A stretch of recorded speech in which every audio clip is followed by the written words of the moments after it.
Oi, seja bem-vindo ou bem-vinda de volta ao nosso papo sobre apneia do sono. Eu sou o Lucas e é muito bom ter você por aqui de novo.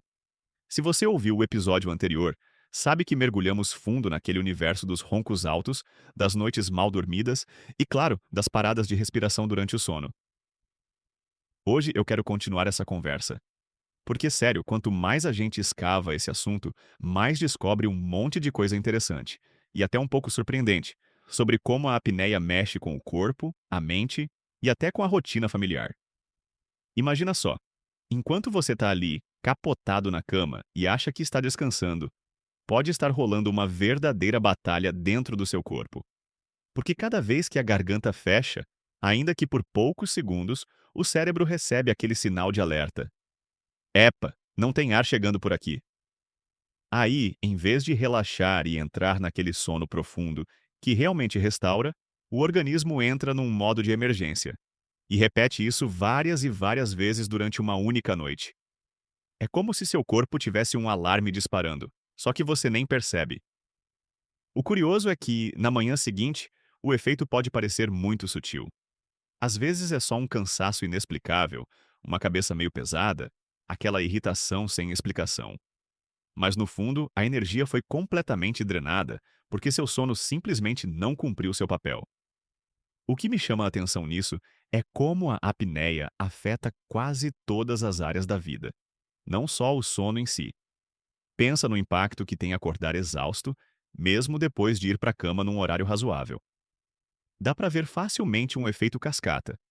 Concentração ruim no trabalho, dificuldade para conversar, aquela preguiça gigante de fazer exercício e até paciência pequena com a família. Uma nuance interessante aqui é que, em muitos casos, a pessoa sequer percebe o problema acontecendo. Ela se acostuma tanto a viver cansada que acha normal carregar um pouco de sonolência ou trocar o bom humor por uma irritação constante. E quase nunca associa esses sintomas ao sono ruim causado pela apneia. Agora, tem algo que merece destaque quando a gente fala em apneia: o tal do ronco. Isso é quase um estigma social, né? Muita gente até brinca ou faz piada. Nossa, fulano ronca que nem trator. Só que na real, o ronco alto e persistente costuma ser um dos principais sinais de que aí pode estar uma apneia do sono não diagnosticada. Claro, nem todo mundo que ronca tem apneia, mas praticamente todo episódio de apneia vem acompanhado de ronco frequente.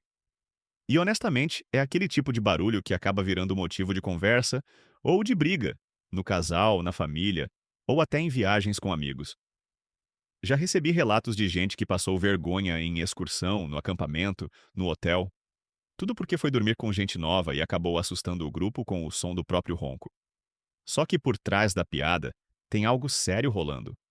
O ronco é sinal de que o fluxo de ar está obstruído, e no caso da apneia, essa obstrução pode ser suficiente para literalmente interromper a respiração várias vezes na noite.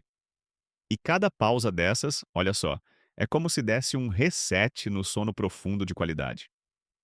O resultado, como falei ali atrás, é esse desgaste cumulativo que nem sempre a gente percebe.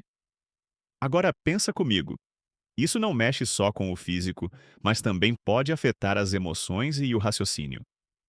Muita gente com apneia mal sabe que aquele esquecimento bobo, aquela tendência a explodir de vez em quando, ou uma tristeza sem sentido, podem estar ligados direto ao sono ruim.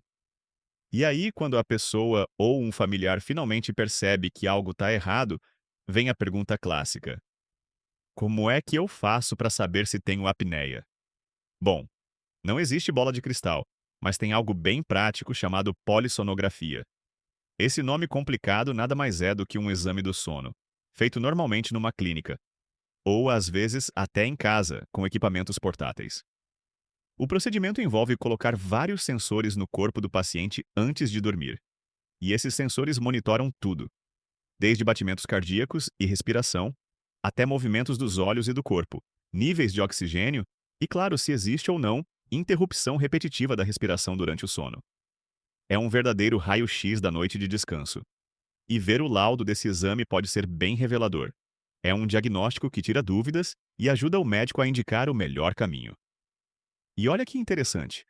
O tratamento para a apneia, na maior parte das vezes, Não precisa ser um bicho de 7 cabeças. Em muitos casos leves, só o fato da pessoa perder peso, mudar alguns hábitos como evitar beber antes de dormir, trocar a posição na hora de deitar, já traz uma diferença imensa. São mudanças relativamente simples, mas que têm impacto direto na qualidade do sono. Tem gente, inclusive alguns ouvintes aqui do podcast, que relatam sair de uma rotina de cansaço extremo para uma vida muito mais leve só mudando hábitos, sem chegar a aparelhos ou procedimentos médicos.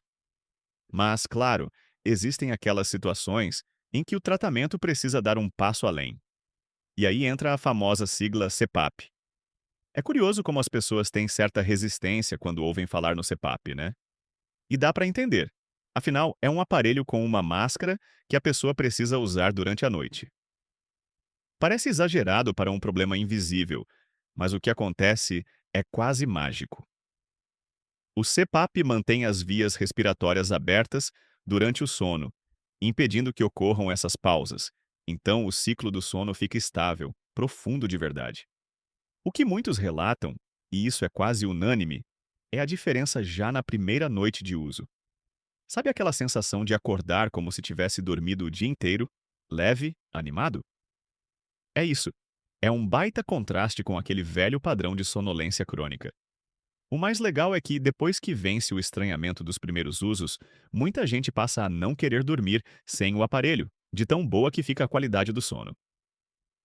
Outra opção que muitos desconhecem são os aparelhos orais, que parecem protetores bucais, tipo aqueles usados em esportes, só que adaptados para dormir. Eles são feitos sob medida por dentistas e ajudam a posicionar a mandíbula, prevenindo que a língua e os tecidos da boca obstruam a passagem do ar. Não funcionam em todos os casos, mas podem ser ótimos aliados para pessoas com apneia leve ou moderada, principalmente aquelas que não se adaptam ao CPAP. Agora, o que eu acho realmente fascinante nessa história toda é como a apneia do sono é uma condição super democrática. Atinge homens, mulheres, gente magra, gente acima do peso, crianças e idosos.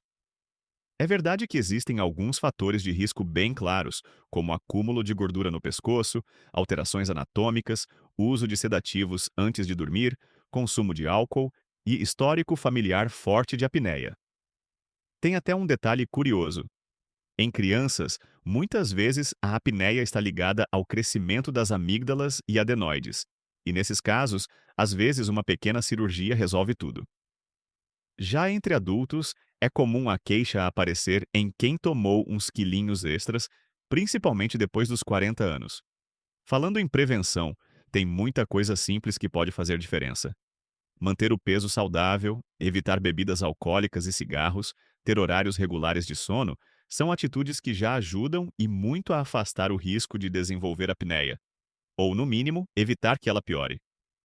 Parece básico, mas são detalhes que a gente acaba deixando de lado na correria. E tem algo que aprendi pesquisando sobre o tema. Melhorar o sono melhora tudo em volta, desde o humor até a disposição para viver o dia. Outro ponto importante que não dá para ignorar.